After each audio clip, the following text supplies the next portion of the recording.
Welcome to the Why Not Today podcast, where we celebrate courage, determination, and the power of saying, Why Not Today? I'm your host, Leslie Kane, and in each episode, we dive into inspiring stories of individuals who have taken bold steps, faced their fears, and embraced the possibility of today. From entrepreneurs to artists, dreamers to doers, we explore the moments when somebody said, Enough waiting, why not today? Join me as we uncover the heartwarming, the audacious, and the transformative. Whether it's pursuing a lifelong passion, overcoming obstacles, or simply choosing joy, our guests share their journeys and inspire us all. I started this podcast in honor of my father, Patrick Kane, who often said, Why not today? And remember, you're just one decision away from changing your life. And I'm excited. My guest is Freddi Donner, who is somebody I've known for years and connected through networking, through my dad. We kind of crisscrossed. Ran into you at a party the other day within, we're get it done kind of gals. We had by the next night we had an appointment to meet for coffee, met last week, and Yeah, then it's such a great conversation about courage, why not today? And then the one word. So I reached out to you, and we're recording this right before Christmas, and life is lots going on, but we're squeezing this in because I feel like it's so important as people start the new year, end a year, to have some clarity. So, yeah, we're connected in lots of different ways, even lived on the same street for a while. So yeah, that's keep right. crisscrossing. And, it's those people in your life that just keep popping in and out. And, it might not be consistent, but it's meant to be. So, Yeah. Freddi Donner, introduce yourself, a little about you, and a fun fact. Okay. Well, again, thanks, Leslie. It's always a joy to be in your presence and on your show and with you on your journey. First of all, the name Freddie came from my great uncle Fred that my mother was very close to. And since she didn't have any boys, she named her daughter Frederica, but decided to call me Freddie. Everybody asked me that question. I was going to ask, where'd that come from? I love it. So, fun Yeah, fact. so as a child, it was brutal. I was a little Yeah. girl, being the only girl called Freddie in my world. But as an adult, it became quite valuable because everybody remembered my name. And then as I got older, it was even harder because then I couldn't remember their names. So, but anyway, I think just being called Freddie was formed me as the character that I am, as a girl with a boy's name. I've been married for over 40 years now, and I have three sons and I have four grandchildren. That's great. Two of my three sons are married, and we're all very close, which I'm incredibly grateful for. That's awesome. The fun fact is, I am now in business with my husband as a Christmas tree farm company. Love that.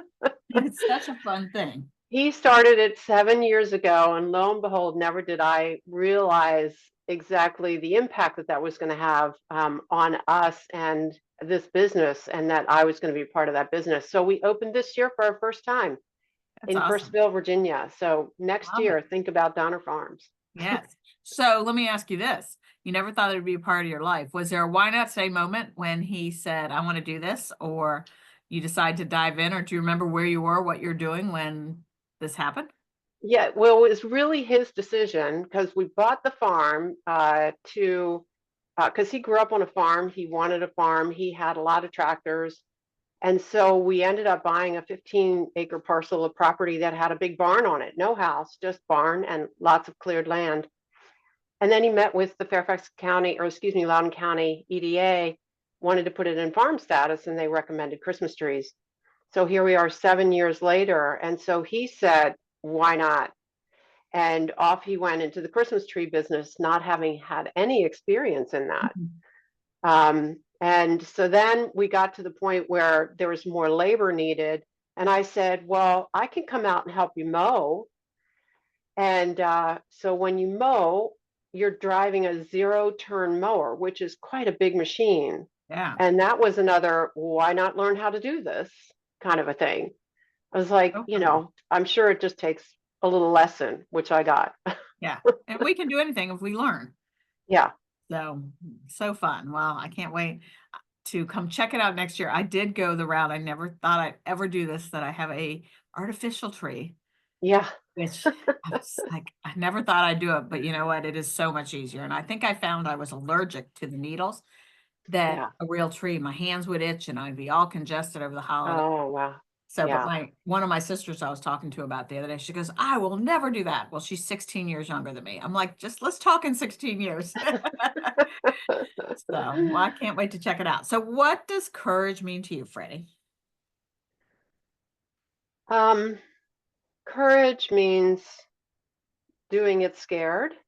Uh, Whatever it is that you want to try or do, even if you're scared to go ahead and do it, like learning to drive a zero turn mower. Hmm. Um, one year I decided I wanted to take singing lessons. Oh, wow. And so I took voice lessons, and the requirement was that if you take voice lessons from that particular teacher, you had to do a recital, which meant that I had to get up and sing in front of a small group of people, Oh, wow. solos. And to make it even worse, she taught me how to sing Phantom of the Opera. Oh, my goodness. And when she told me, I'm going to teach you how to sing this, I said, you're out of your mind. There's no way I can do that. And she said, yes, you can, and you will.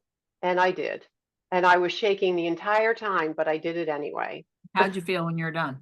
Amazing. Pretty fabulous. Yeah. I mean, I learned so much about myself just by saying yes. And Yeah. why not today? And I think we all need to push ourselves to do those little things and do them scared. And I always Yeah. tell people, like when you have that thing that's scary or you don't want to do, or even if you do it all the time, like just like working out, you don't Right. want to do it. Like walking this morning and I don't know how cold it was, Yeah. It's in the you teens. get dressed up and you go and you're like, I can always turn around. But once you start, you feel great. And I always tell people, like when you put your head on the pillow at night, when you've done that scary thing, how are you going to feel? Yeah. You feel amazing. And if you didn't, you think about it all flipping day, long, week, month.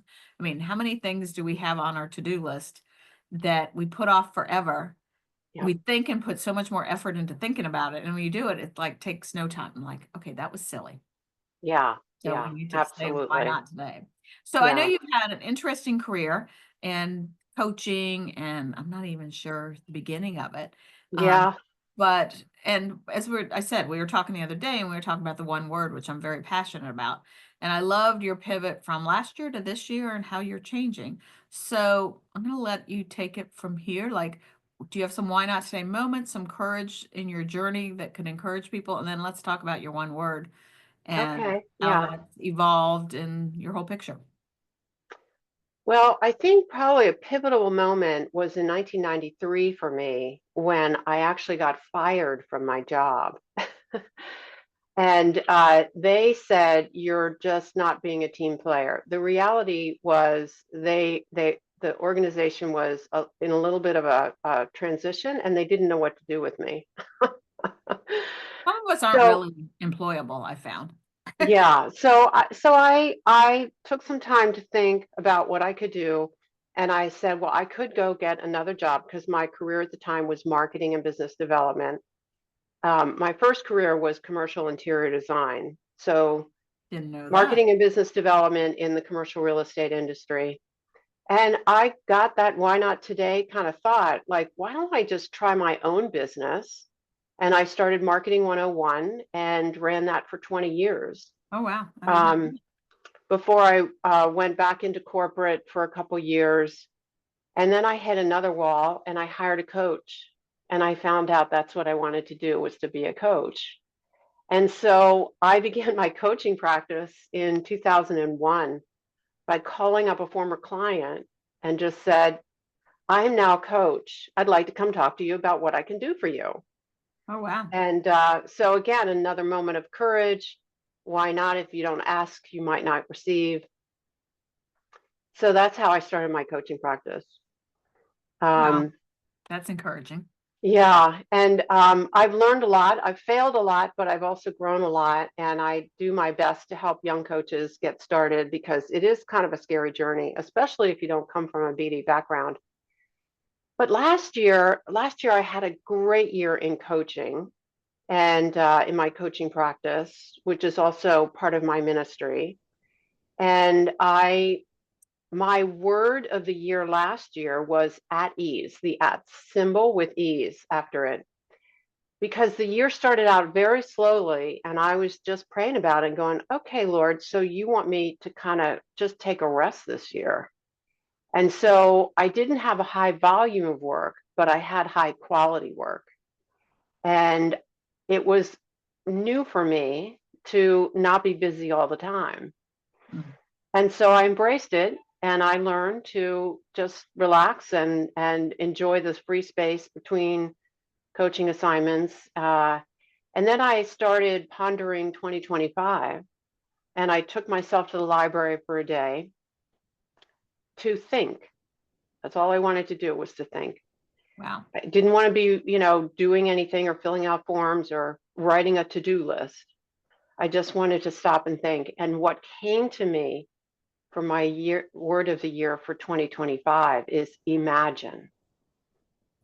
Imagine all of the lives that you could touch by being highly more visible and more deliberate about your coaching and what you have to offer. Imagine the impact that you can have on homes, because a lot of my clients, when they learn about who they are and how they can also change who they are and how they are at home. And that can really make more lives peaceful at home. So true. And I love that word. And I love how you came about it. So let's kind of back up a little bit. First, I want to talk about the ministry you've done. So you've done some networking around your faith before, and I think that's so powerful. So talk about that and what you've done. Yeah, I used to run CEO roundtables for Christian business owners where it was a peer setting where other business owners who were also believers came together to solve business problems based on biblical principles. We would do lessons from the Bible and then say, how are we applying that to our business? I did that for over 10 years. And then it just felt like God was calling me to stop. And so I dissolved that, but still stay in touch with that community. It's actually the Faith at Work community is large in Northern Virginia and getting larger. And it's designed to get people to understand that prayer and work go together. Work is a form of worship. And when you know that your work is aligned with your faith, it feels amazing to be able to get up every day and do what you want to do and what you know God wants you to do. Yeah, and I think we talked about this the other day is with my 30 years with Mary Kay. Mary Kay's mission and philosophy was God first, family second, and career third. So I grew Yeah, up around that. And, from working in corporate before to working in that environment was such a difference. yeah, yeah. Having that alignment is so important. Um, yeah, I can't wait to pursue some of these other things you recommended. And how do you connect with Casey Veach, who is a good friend of mine? Did you through the commercial real estate or through the faith component or Yeah, so Casey and both? I met at the commercial real estate days. And Okay. then when I started the Christian Business Roundtable, because he's so well known, I connected with him only to find out, which I didn't realize at the time, just how involved he is with this Faith at Work community. Yeah. And so then he put me in touch with a few other people that, again, when you're going into a new adventure, you want to surround yourself with people that see what you see, believe what you believe, and want to be on that journey with you. And Casey's one of those guys, and so are a lot of people like you that are in his world. Yeah. Yeah, you know how I know him? Middle No, school. middle school. Oh my gosh, We went that's a to long Herndon. time ago. We went to Herndon Intermediate together, Oh and my gosh. we started high school the year South Lakes opened, and those listening, some were totally different. We lived in the same town, and they finally opened a high school in our town, and there wasn't enough room. So everybody on the Lake Ann side of Reston went to Herndon, and everybody on the other side, and yes, there is a difference which side you live in Reston. Yeah, that's right. Constant debate. But yeah, so they split us up.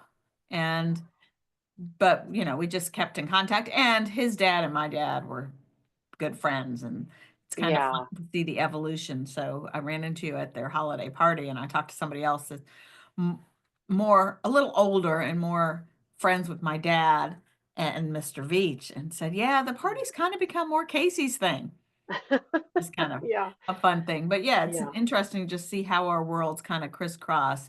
And yeah, I've mentioned this in the podcast many times, as somebody shared with me, when you see all those God winks and those crazy coincidences happen, right. it's when you're living your life in alignment with your values and what you should be doing, that Yeah, those things, and yeah, they're happening all around, but you're just not aware of it. So you need to keep yeah, your eyes open and be aware.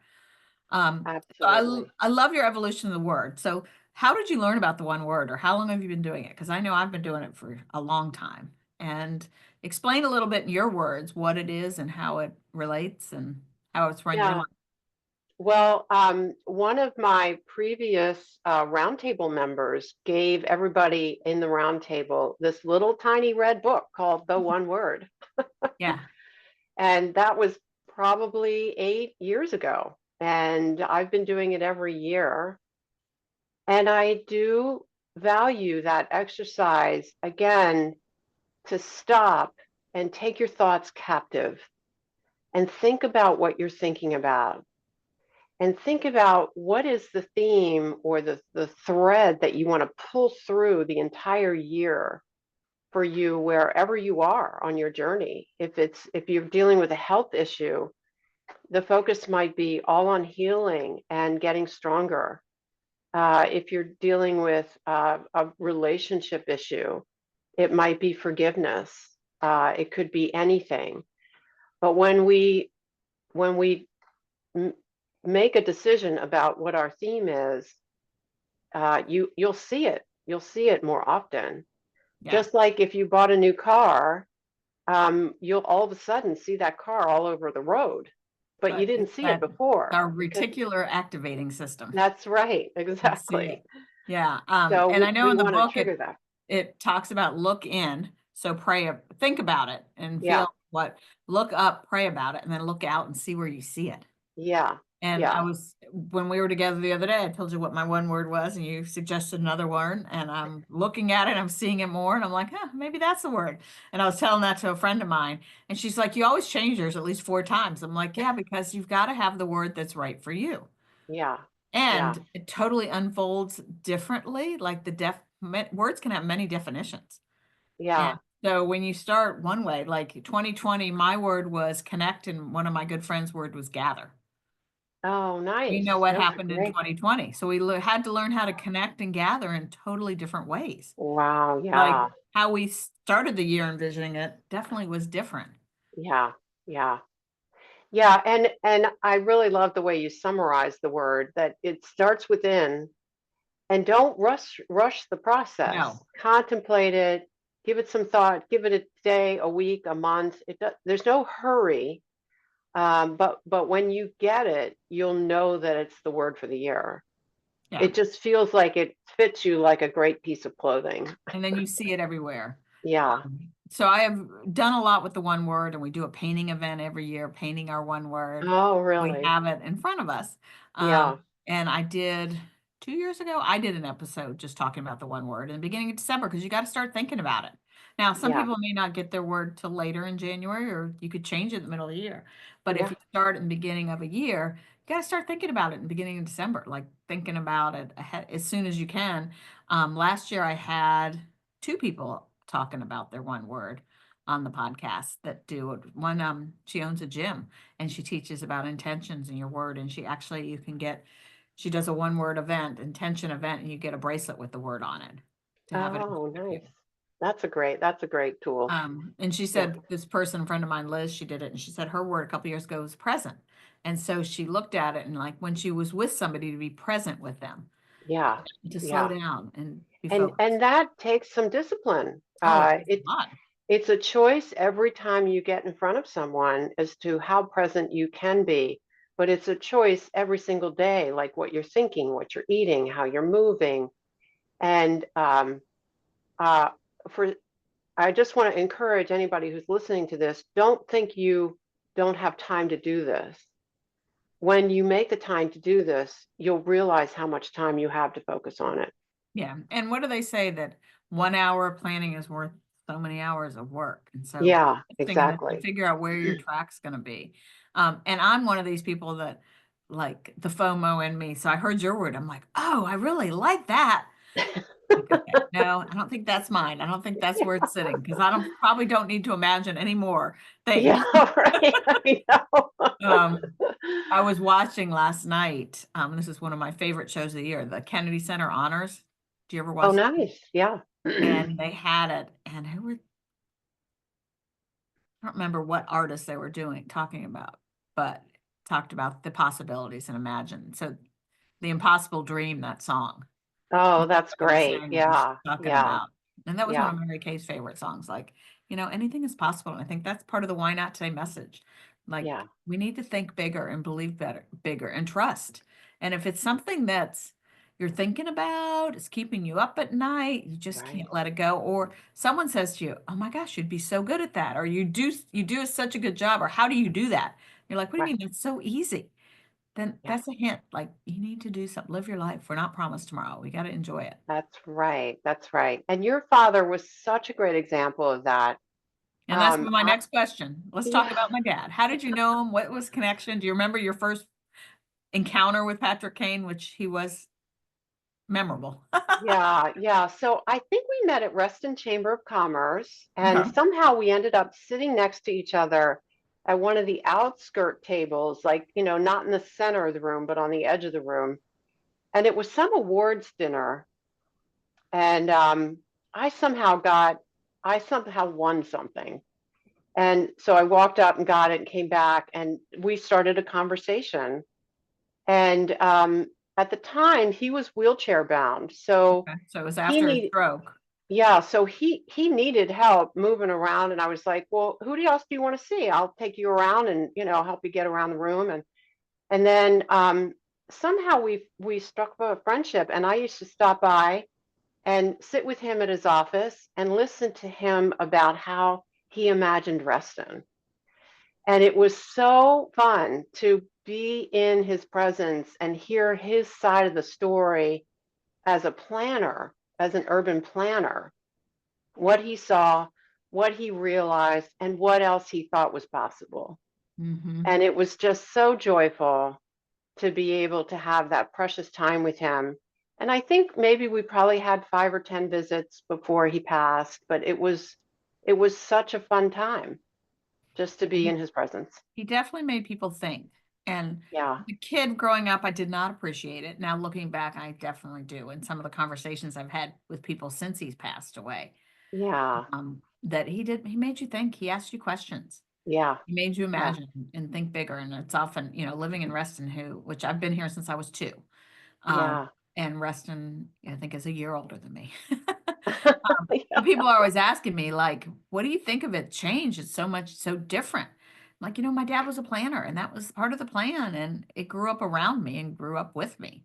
And Yeah. and it's a kind of a funny story is after he had a stroke, he was pretty much unconscious for months and in the hospital. And he would talk about the metro coming to Reston and how there'd be commercial and retail all combined and residential. And they're like, oh, yeah, he's still not here.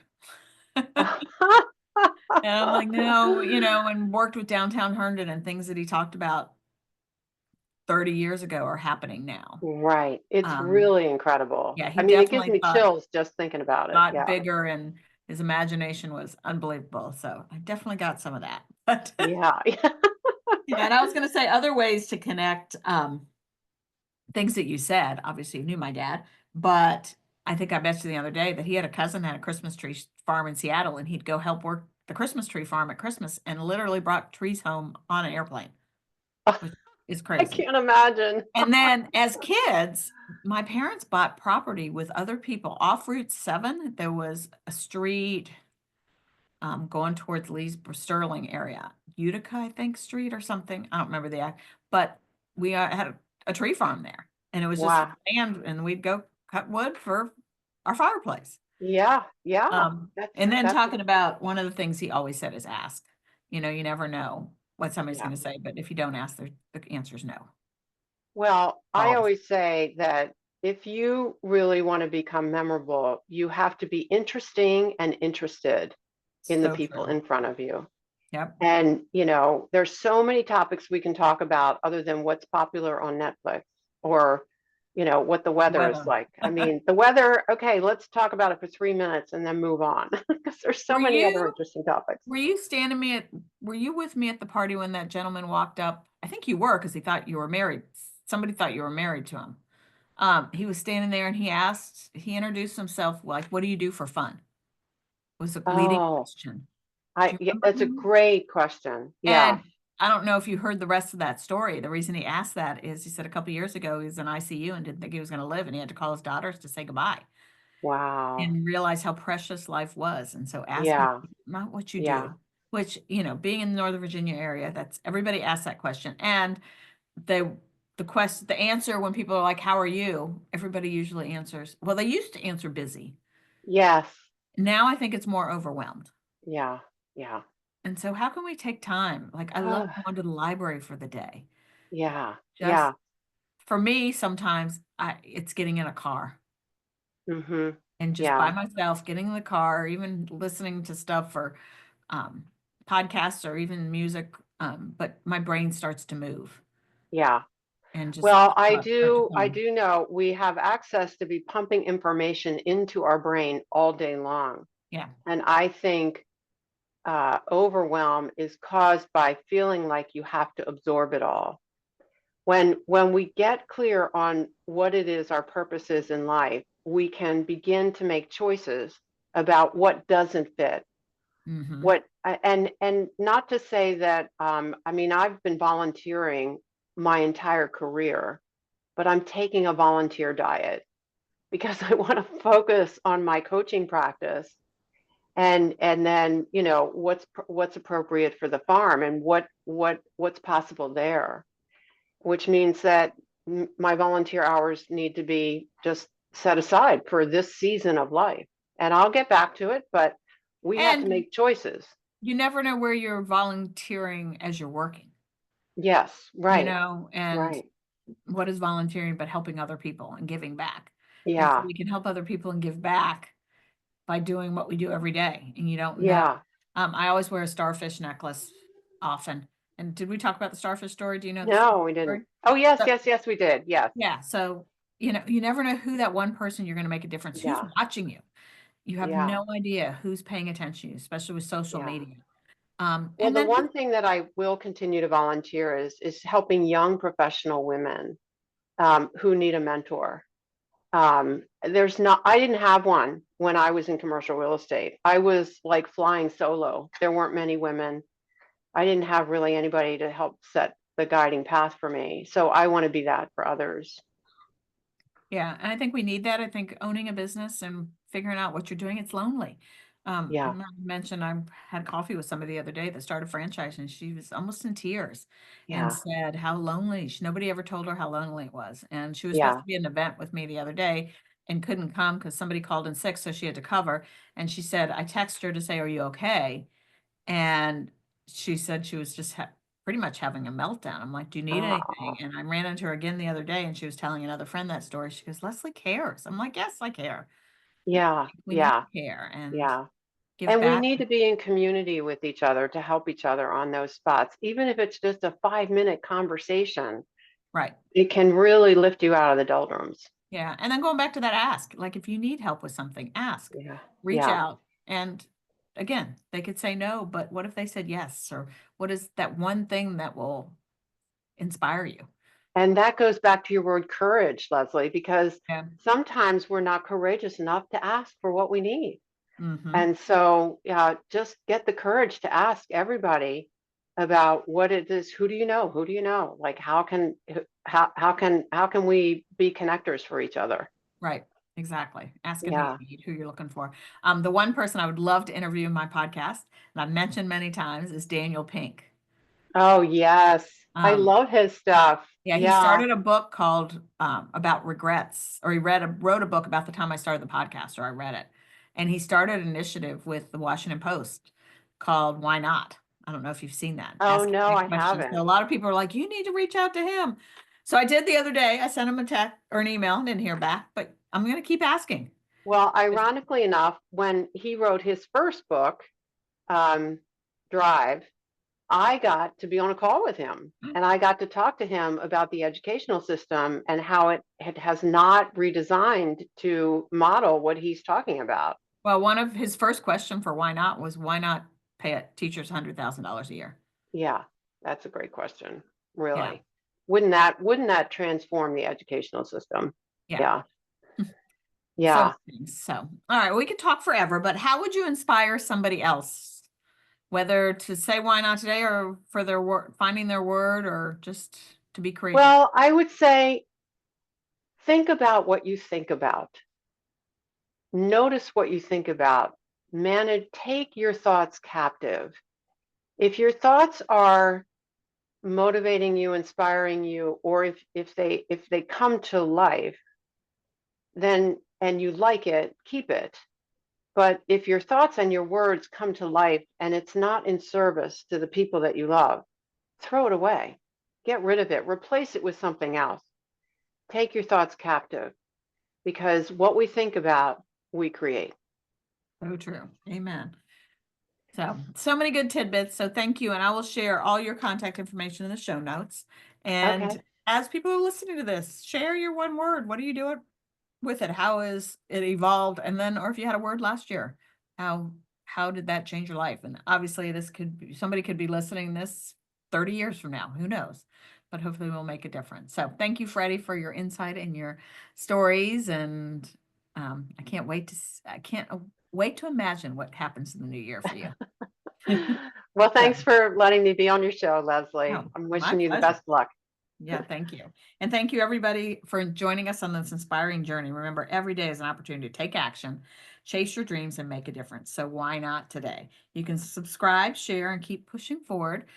Share more information about this podcast. You can find everything you want about Why Not Today at the whynottoday.podcast.com or wherever you want to see or watch your favorite podcasts. And we're actually on YouTube as well.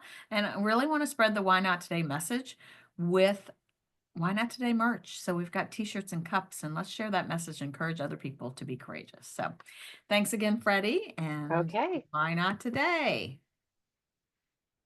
I just need to figure out how to turn this recording off. Bye, everybody.